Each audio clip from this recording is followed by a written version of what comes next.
नमस्कार, समाधान भारत पे आप सभी दर्शकों का बहुत बहुत स्वागत है। मैं हूं आपके साथ कविता, उपस्थित हूं आपके समक्ष आज का बुलेटिन लेकर। क्या कुछ रहा प्रदेश भर में खास आपके समक्ष इस बुलेटिन में साझा करने वाले हैं। तो आइए नजर डालते हैं आज के बुलेटिन पर। शुरुआत करेंगे आज के मौसम से। मार्च शुरू होते ही तपने लगे पहाड़, 3 जिलों में हीटवेव का अलर्ट।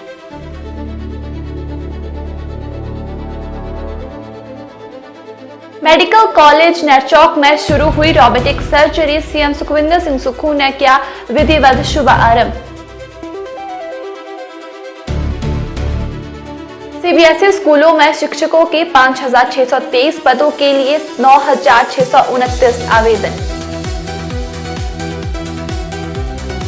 हिमाचल में गर्मी की दस्तक, 7 जिलों में दिन का पारा 30 डिग्री से पार।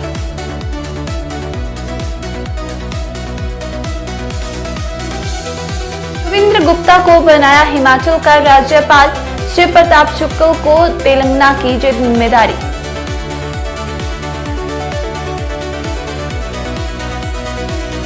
एम्स बिलासपुर में भरे anaesthesiology, trauma and emergency, orthopaedic और न्यूरोलॉजी में पद।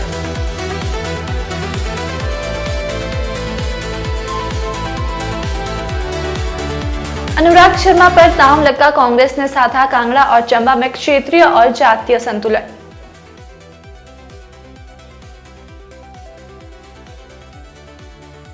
हिमाचल के युवा बोले, शारजा और जैदा में हालात सामान्य, व्हाट्सएप कॉल पर दिखाया माहौल।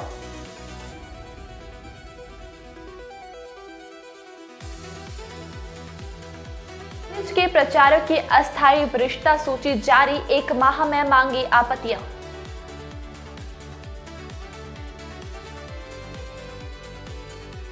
नगर निगम शिमला के मेयर का कार्यकाल 5 वर्ष तक बढ़ाने का बिल लोक भवन से मंजूर। अब खबरें विस्तार से।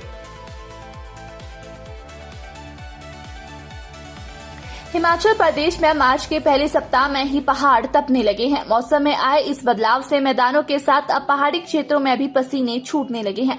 सुबह और शाम के समय भी मौसम में ठंडक कम हो गई। लगातार साफ मौसम और तेज धूप के चलते दिन के तापमान में तेजी से बढ़ोतरी दर्ज की जा रही है। राजधानी शिमला में भी दिन के तापमान में काफी बढ़ोतरी दर्ज की गई। बीते 24 घंटों के दौरान ज्यादातर स्टेशनों पर अधिकतम तापमान सामान्य से 5 से 15 डिग्री सेल्सियस अधिक रहा। वहीं ज्यादातर स्टेशनों पर न्यूनतम तापमान सामान्य से 3 से 9 डिग्री सेल्सियस तक ज्यादा था। नेरचौक स्थित लाल बहादुर शास्त्री मेडिकल कॉलेज एवं अस्पतालों में आज से रोबोटिक सर्जरी की शुरुआत हो गई। सीएम सुखविंदर सिंह सुक्खू ने 28 करोड़ की लागत से स्थापित रोबोटिक सर्जरी यूनिट का विधिवत शुभारंभ किया। उन्होंने रोबोटिक सर्जरी से हुए पहले ऑपरेशन को खुद अपनी आंखों से होते हुए देखा।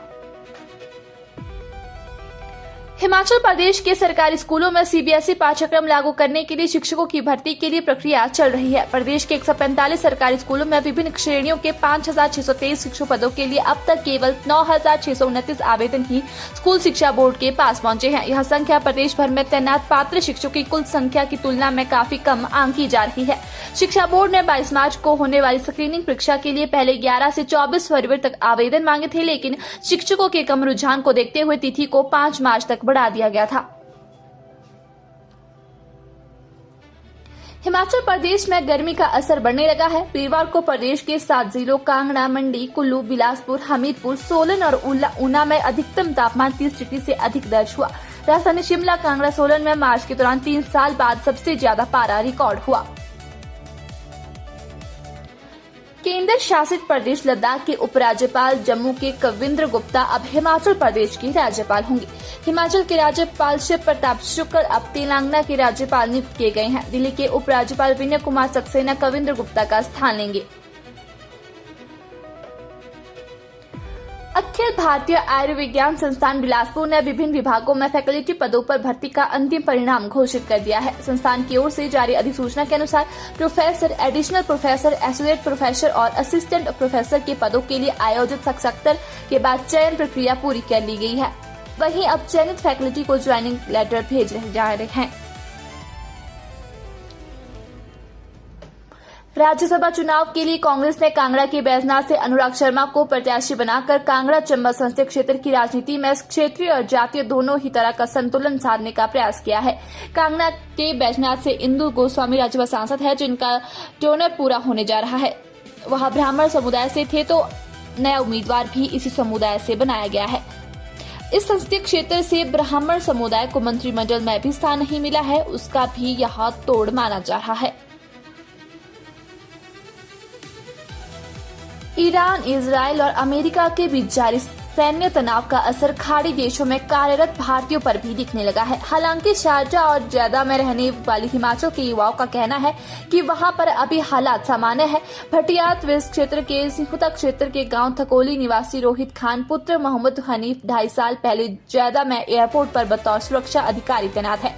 रोहित खान ने बताया कि ज़्यादा से 45 किलोमीटर की दूरी पर मक्का है। बताया कि उनके शहर में स्थिति पूरी तरह से सामान्य है। जहां पर वे हैं वहां से सैकड़ों किलोमीटर दूरस्थ जगह जैसे बहरीन की तरफ हालात खराब है। वह रात्रि ड्यूटी पर रहते हैं। हिमाचल प्रदेश के सरकारी महाविद्यालयों में कार्यरत प्राचार्यों की अस्थायी वरिष्ठता सूची 31 जनवरी 2026 की स्थिति के अनुसार जारी कर दी गई है। उच्च शिक्षा निदेशालय ने इस सूची को संबंधित सभी प्राचार्यों की जानकारी के लिए जारी कर दिया है। यदि किसी प्राचार्य को सूची में दर्ज विवरण को लेकर कोई आपत्ति है तो वह 1 माह के भीतर अपनी आपत्ति दर्ज करवा सकते हैं। उच्च शिक्षा निदेशालय की ओर से जारी कार्यालय ज्ञापन के अनुसार राज्य के सरकारी कॉलेजों में तैनात प्राचार्यों की यहाँ प्रोविजनल सीनियरिटी लिस्ट तैयार कर जारी की गई है। हिमाचल प्रदेश हाईकोर्ट में नगर निगम शिमला के मेयर का कार्यकाल बढ़ाने के खिलाफ दायर याचिका पर वीरवार को फिर सुनवाई हुई। सुनवाई के दौरान सरकार की ओर से महाधिवक्ता ने अदालत को बताया कि मेयर का कार्यकाल 2.5 से 5 वर्ष बढ़ाने को लेकर जो बिल मंजूरी के लिए लोक भवन भेजा गया था उसे राज्यपाल ने मंजूरी दे दी है और इस राजपत्र में भी प्रकाशित कर दिया गया है। इस बिल के अनुसार पूरे प्रदेश में नगर निगम के मेयर और उप मेयर का कार्यकाल 5 वर्ष किया गया है। फिलहाल इतना ही। ऐसे ही तमाम खबरों को जानने के लिए जुड़े रहे समाधान भारत के साथ। तब तक के लिए धन्यवाद।